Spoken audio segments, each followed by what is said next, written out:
మనకు కనిపించని ఒక లోకముంది.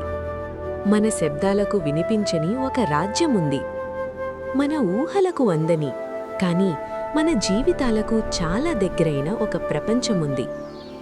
ఆ ప్రపంచం నేలమీద కాదు, నీటిలో కాదు, అది మన తలలపైన ఆకాశంలో ఉంది.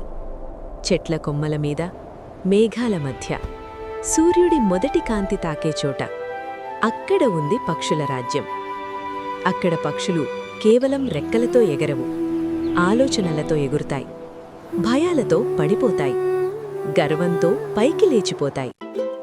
ప్రతి ఉదయం సూర్యుడు లేవకముందే ఆ రాజ్యంలో చర్చలు మొదలవుతాయి.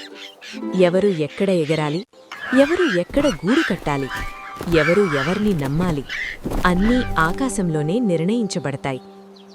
అలాంటి రాజ్యంలో అందరికంటే ఎత్తుగా ఎగిరే పక్షి ఒకటుంది. అతని గద్ద. గద్ద ఎగిరితే ఆకాశం చిన్నదైపోతుంది. గద్ద కూర్చుంటే పర్వతాలు తలవంచుతాయి. అతని రెక్కలు విప్పితే సూర్యుడు కూడా కాస్త పక్కకు జరగాల్సిందే. గద్దకు ఒక నమ్మకముంది. అది చిన్నది కాదు, అది ప్రమాదకరం. ఆకాశం నాది. ఈ మాట అతను ఎవరికీ చెప్పలేదు. కాని అతని ప్రతి చూపులో ఉంది, ప్రతి ఎగరటంలో ఉంది, ప్రతి శ్వాసలో ఉంది. చిన్న పక్షులు ఎగిరితే గద్ద నవ్వేవాడు. ఇవి ఎగరడం కాదు, ఇది ప్రయత్నం అని తన మనసులో అనుకునేవాడు. ఆ రాజ్యంలో చిన్న పక్షులు చాలా ఉన్నాయి.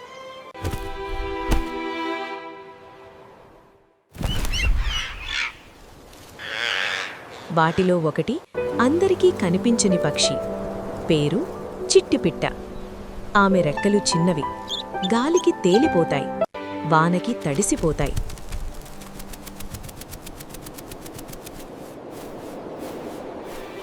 కాని ఆమె కండ్లలో భయం కంటే ప్రశ్నలు ఎక్కువ. ఒకరోజు అన్ని పక్షులు గరుడ పర్వతం మీద చేరినప్పుడు చిట్టిపిట్ట ముందుకు వచ్చింది. ఆమె గొంతు పెద్దది కాదు, కాని ఆకాశం మొత్తం వినిపోయింది. ఆమె అడిగింది ఒక్క ప్రశ్న: ఆకాశం ఎవరిది? అంతే. ఆ మాటతో ఆకాశం కదిలింది.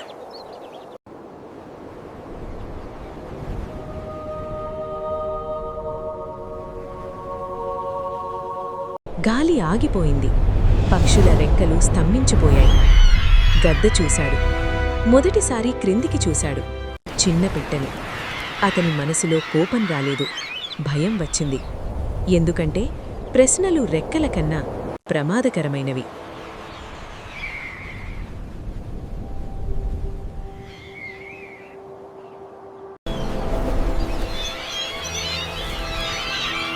మా వీడియో మీకు నచ్చితే లైక్ చేయండి, షేర్ చేయండి.